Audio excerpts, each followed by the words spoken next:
I remember once when he brought me to his house, he told me he wanted he had this house he had built.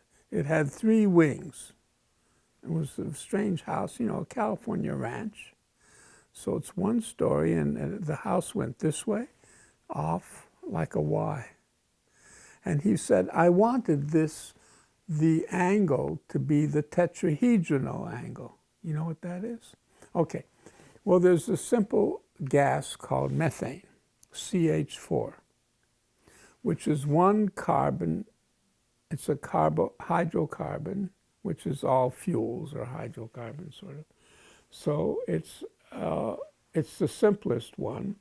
So it's 1 carbon atom and 4 hydrogens. And these 4 hydrogens don't like each other, so each of them is as far away from the others as it can get. So if you have 1 central thing and there are 4 things tied to it and each wants to be as far away, you sort of have 2 going off this way and the other 2 go off that way. And there's an angle between any 2 of them. And that's called the tetrahedral angle. And it's about 100, it's more than 100 degrees and less than 110 degrees. So it's bigger than a right angle. Okay, so he wanted his house to have the wings at this tetrahedral angle. And he told me about the argument he got into with his architect. His architect says, listen, having 1 part of the house and another part at an arbitrary angle means I have to, he says, I don't have a triangle for it.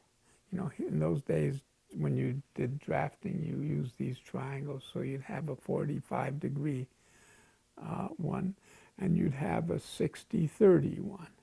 And with the 2, you could make up a lot of angles, but not that one.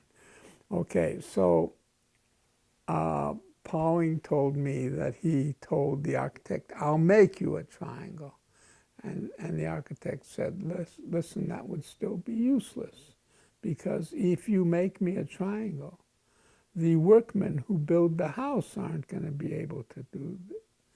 So they settled on approximating it at 105 degrees, which is a 45-degree plus a